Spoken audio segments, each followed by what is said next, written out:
Mum, I've decided I can't pursue my dreams here. I am going to move out and I'm going to get a job and I'm going to see if I want to go back to college later. Flora's like, sure, cool. Whatever makes you happy, babe. Carmine, why are you naked? Oh. We are feeling very playful, so we have gone streaking. There's no way to fit in better with a new neighbourhood than by running naked through the streets. Hello from the void and happy new year. It's Rose. Welcome back to my channel and to my Not So Berry challenge. In our last episode, which I filmed weeks ago before I went to Costa Rica on holiday, we had Carmine leave university unsure if she was going to go back for her third and fourth terms, and thank you so much to people who commented or messaged me and let me know that they were pretty supportive of the idea of her not going straight back. I am feeling good about moving on to the next phase of her life, so it is time to see what is next for her. She's moved back home. How's that going to go? What's next? Where will she go? Will she start her politics career? Let's get to it. At the end of our last episode, we moved Carmine out of university, which means we are briefly going to be rejoining the original household, and that means it's time to give Cerise and Cochineal a little makeover because they are wearing whatever random combination of Cece and Max's clothing that they put on when they aged up. Basically, it was a hot mess, so we're just really quickly going to whip through that. I think Cerise aged up super cute. It's hard to know what her genetics are. There's definitely a lot of flaw in her. I don't know if the alien parent actually contributes anything genetically or if it's just randomized, but yeah, she's adorable. I especially like her mouth shape, and I'm pretty pleased with how her overall look turned out. Cochineal has always had like super curly hair, so I decided to give him this like cute dread style and to try desperately to make him keep his hair colour on, because as with many Sims kids, he will not keep his custom hair colour. He's like, again, very different looking. It's hard to tell until he becomes a teenager what his final look is going to be, but he's a cutie patootie. It's nice to get the opportunity to do them up a little bit before I move on to the next phase. My feeling was that having decided to not instantly re-enroll at uni, Carmine would come home and potentially see how she fits in with what's going on there, because it's all she's known aside from being at uni. They definitely have formed a little unit that she is not part of, and she's feeling really down about the breakup with Flax and how things ended, potentially feeling like a bit of a failure for walking away. And walking back into this like tight-knit dynamic with Sini, who she barely knows, and her like siblings that she hasn't really been around since they were much younger, has got to be pretty intense for her. So I mean, I didn't tell her to go and sit over on her own, but she is sitting over on her own, looking real sad, thinking about everything that went wrong while they kind of do their own thing separately. I checked on the phone and I have both the option to like quit uni, but it doesn't prevent me from getting her another job, so I think I won't have her drop out. I will just leave her on like an indefinite sabbatical from her studies, so if I do decide to send her back, Flora just working in her formal wear, cool. So if I do decide to send her back, she doesn't lose her progress so far.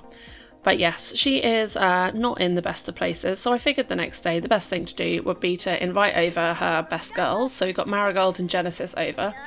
They each fill very different roles in her life. Marigold's the person that she's like, I just don't know who I am or where I am or what I am, and I don't fit in anywhere. And Marigold's like, well, you have to make a place in the world for yourself. Like, the world doesn't revolve around you, but, you know, remember the things you like. They has a little autonomous session on the swings, which was very cute. Although it was Daisy that Carmine used to swing with, Marigold used to come around here and she would be aware that like this was always like a fun and safe place. So I thought it was super cute that they had a little hangout here. Hopefully it looks like it's going to cancel out Carmine's negative moodlets, because she is, yes, finally not sad, but instead energized. Thank you, Marigold. And now Genesis can step in for phase 2, which is flirty time and reminding Carmine that she can do whatever she wants. Genesis is definitely like the more tough love of Carmine's relationships. Like, she doesn't feel sorry for her, and she's not going to sit there and be like, oh, poor you. She's going to be like, well, get out there and do something about it. You don't have to go back to uni. Uni's not the only way. You can do whatever you like. What's holding you back? Look, you've got this nice house here. You can live here. You can live wherever you want. You just have to make up your mind and go for it. And now we can have sex. I mean, that's very much how I imagine her to be. And Marigold is apparently playing air guitar awkwardly, pretending like she doesn't know what's going on in the other building. Once they're done, gonna get them to sit down and have a little council and try and think about what Carmine might do next. I think we'll definitely have her get a job in politics. Hopefully hanging out with some of her most solid, positive relationships will have given Carmine the nudge she needs to get out of her little rut. And once she's been to the toilet, I am gonna have her apply for a job. Or maybe she'll apply for the job while she's still on the toilet. I hope it's not a phone interview, babe, because that's disgusting. I mean, on the one hand, I like that they can multitask more, but I really don't need them doing things on the toilet. If they could just shorten the time they spend on the toilet. Anyway, she's joined the politics career right at the bottom. She doesn't get any boosters from finishing uni because she didn't finish uni, but she's feeling pretty good about that. So I'm going to have her go for a little run to clear her mind and then potentially have a think while she's running about what course she wants to back. My initial inclination was to go with Speak for the Trees because I'm all about the environment, but actually I feel like Carmine's experience is pretty broad, and the most influential moments in her life, like when Blaine took her to Evergreen Harbour, and when she's realised at various points that maybe she doesn't want to pursue the standard approach to things, maybe she doesn't want to be in a monogamous relationship, maybe she doesn't want to have only one sexual partner, maybe she wants to do all of these different things, and she can see in the world people that have chosen alternative lifestyles being discriminated against, so maybe she's going to instead choose No Sin Left Behind, so that she can fight for everyone to have equal opportunities irrespective of where they come from. So I'm going to have her pursue No Sin Left Behind. And she's not feeling well. Is it anxiety? It just seems to be some sort of disease. I wanted her to bond a little bit with her siblings while she was home because she's not super close to them. And given that she's just finished her education, sort of, I thought it'd be quite funny if she helped them with her homework. And it's like, you can do this homework because it will give you more opportunities, but at the same time, it is not the be-all and end-all, and it's important that you don't just do academics, you also live your life and experience things. And Cerise is like, girl, you literally figured this out this morning. Like, why are you lecturing me? Cochineal seems more receptive, but he's also young and doesn't realise that she's kind of an idiot. Anyway, we're going to do a little bit of cloud gazing while we wait for Fleur to come home, because I do want them to have like a little farewell moment. Although Fleur hasn't been the most hands-on mum. Oh, we're being offered a job as a secret agent and level 5. That would be nice, wouldn't it? But no, we have to do politics. It's what the challenge says. She's like, Mum, I've decided I can't pursue my dreams here. I am going to move out and I'm going to get a job and I'm going to see if I want to go back to college later. And I hope you can support me. And Fleur's like, sure, cool. Whatever makes you happy, babe. Because Fleur is non-traditional, so she's not going to mind. And yeah, I feel like she'd definitely support her daughter. Give her a little bit of money, and also she's not an overthinker, so she's not like, this is a high-risk strategy. Anyway, little goodbye hug as the sun goes down, and it is time to move into the next phase of the Rose generation, split from household and move. We've given her 20k, and I do want to have her move to Evergreen Harbour, which has kind of been a long-laid plan for me, which is why she had that little sojourn with Blaine as a teenager. And I've recoloured the shipping container house to be a starter home for the Red generation, and I'm super excited to get going. Let us do this. It's time to set our other households to unplayed and focus solely on Carmine. After the chaos that was uni housing, I really can't express how excited I am to only have one sim to think about. Wait, what? Is that a baby bump? What is going on? I've literally just like loaded it, and she was definitely not pregnant in the last house, and oh my god, seriously? I have no idea who the other parent is. I have it set so that any woohoo can technically result in pregnancy, but no, we have nothing. We don't have a career. We don't have any money. We have like we only have like $1,000, and we don't have any furniture. Like literally this house is basically unfurnished. We have a crappy kitchen. We don't even have a bed, and we're gonna have a baby. And I mean, I know I could look in cheats to find out who the father is, or mother, because I did have Genesis also set to be pregnant, because it could be Genesis, it could be Flax, it could be Oriole, it could be Professor Yukon. Like, there's literally 4 candidates who it could be, and I have no idea. Like, no idea at all.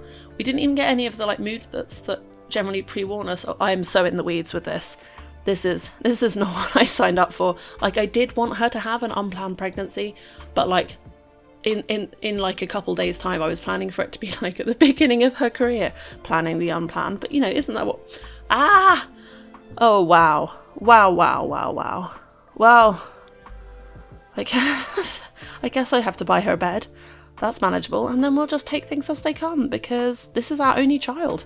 This is the only child we get to have in this generation, and I guess it is coming now when we have no money, no support, and wow, this game, man. What am I doing? I guess we'll start out by having her cook something, but we can only have salad because she doesn't even have any cooking skill. She's like just past level 1, which means she's probably cooked 1 time in her entire life. So yeah, I mean, that chopping technique, yep, gonna cut your finger, it's gonna happen. Such responsible upcoming parenting coming on. I'm sorry, I mean, there's literally nothing to do in this house. The next section I was going to like skip through pretty quickly, just like have her hustle, getting to work every day, hopefully getting some promotions, using the money she gets from promotions to buy the things she needs for the next promotion, and then maybe in about a week get her knocked up. But I guess instead all of our money is going to have to buy baby stuff. Yeah, it is a nauseating thought, you're right. And yeah, we're just going to be eating this salad for the foreseeable future. I mean, go to bed, babe. There's nothing more for us today. We have our first day at work tomorrow, so hopefully we've got everything done so we can at least advance pretty quickly there. Ideally, we could get a promotion before the baby comes, but we will wait and see. We also need to work out how we're going to get Floor to like come in and help us out, because that's part of the yellow generation, is they're meant to have a good relationship with Floor, so she's going to come and help us. But how are we going to make that happen? We've just been like, we're going out on our own, and now we're like, Mom, please come help us with our unborn child. Anyway, at some point we're going to have to tell her, but for now, she seems pretty cheerful. Despite the absolute wreckage that is her life, Carmine is feeling pretty confident. She's feeling like she made the right choice, and the time has come for us to sell basically everything in our inventory. Peeing like a champion. I mean, you have no reason. Oh, it's Winterfest. Goody. So no work for us today, no money. We better hope Father Christmas comes by later and gives us a pretty sweet gift. But first, we're going to have Marigold over, because it is just too depressing to think of her spending the entirety of Christmas alone in an empty house with her baby bump, and no one knows she's pregnant yet. I barely know. So I figured we'd invite Marigold over. We've given her one of the posters we have, because we have nothing else to give her. She didn't like it, but that's more of a her problem, I think. And oh, well, apparently she doesn't want to hang around our depressing life. It seems like she literally went around the corner to like scream about how much of a chaos goblin we are, and then has come back and is like, okay, now I can be super supportive. But like, what the hell, girl? You were supposed to move here and like focus on yourself. But I guess I'm gonna be an auntie, kinda. I feel like part of Marigold's hesitancy might definitely be because she grew up in Evergreen Harbour, so she knows that it's like not the nicest place to be a kid, and she's like, okay, well, having a baby is one thing, and like going out on your own is another thing, but why, for God's sake, why Evergreen Harbour? And for Carmine, this is where things need doing, so this is where I wanted to come and make a difference. If anyone, you should understand why, like, there's so much work that needs doing here. I mean, we're literally standing outside and choking in the pollution because it's such a garbage environmental disaster, so I'm gonna fix it. And Marigold's like, cool. Marigold definitely knows better than to try and talk Carmine out of her mad scheme, so she's probably just gonna go along with it for now. And okay, well, she's left. She's not staying for breakfast, so I guess we'll invite someone else over. Genesis, come and enjoy our new table that we got. It's got 2 chairs. Going up in the world. Part of me is completely aware of how insane it is to be spending money on things like chairs and tables when we have upcoming expenses and $75 breakfasts. However, I'm very paranoid about her going to work tomorrow in a good mood, because if we can get promoted quickly, that's going to slightly unscrew us. But in order to do that, we can't have a bad Winterfest. So I'm trying to like cram in as many traditions as possible whilst having to spend money to do so. So we're not going to have presents. We will hope Father Christmas gives us something good. But in the meantime, you know, we might as well talk to Genesis. So I decided to have Carmine ask Genesis to be her girlfriend for a couple reasons. Firstly, Genesis is pretty non-traditional and non-monogamous, so she's probably not going to be super freaked out by Carmine being pregnant or feel like she has to take full responsibility for the kid. But she'll be there for Carmine throughout and hopefully, you know, make her feel good about herself and loved and whatnot. Also, Genesis is a big green person, so I think she has both the freegan and like eco-warrior traits, so she would definitely be supportive of Carmine moving to Evergreen Harbour and trying to like clean up the environment and also like use her political career for good. So I feel like she's like the right person for Carmine to be in a relationship with just now. Maybe it won't work out in the long term, but she is like a good fit and I just like their cute little vibe, so they both seem pretty happy about it.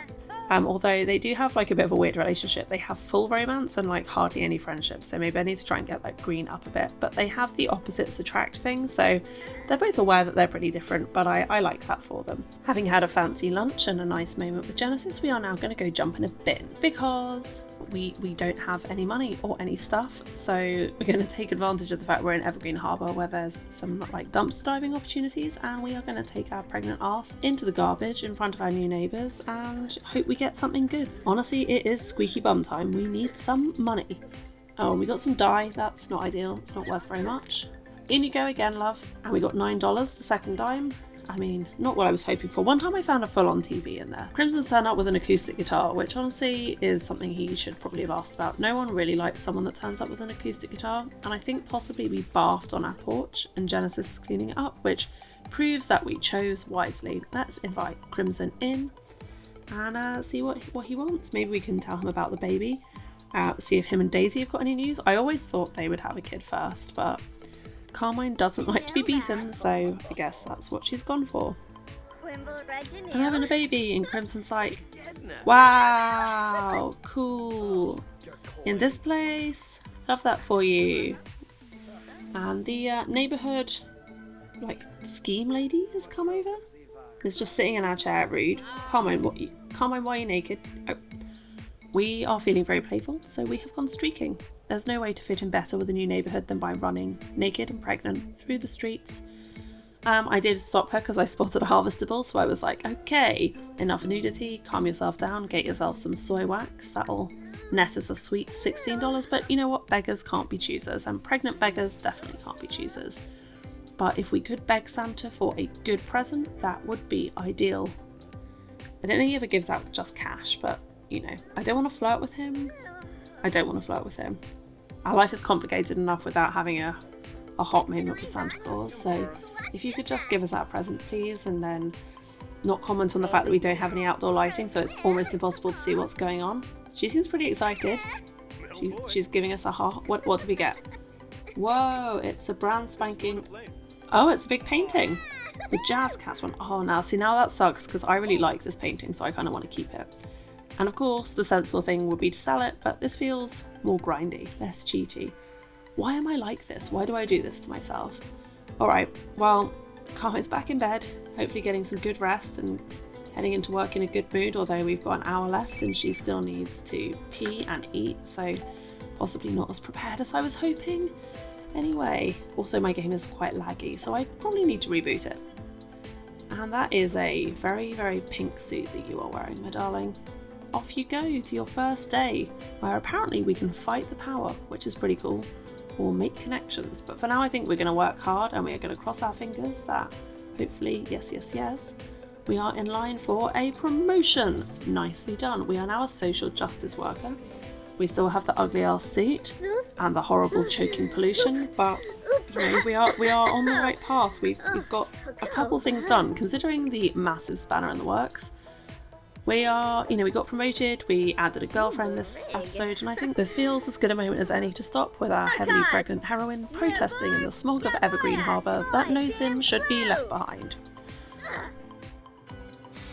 Deep breaths, Rose, deep breaths. It's going to be okay. It's just a game. She's not personally victimising you.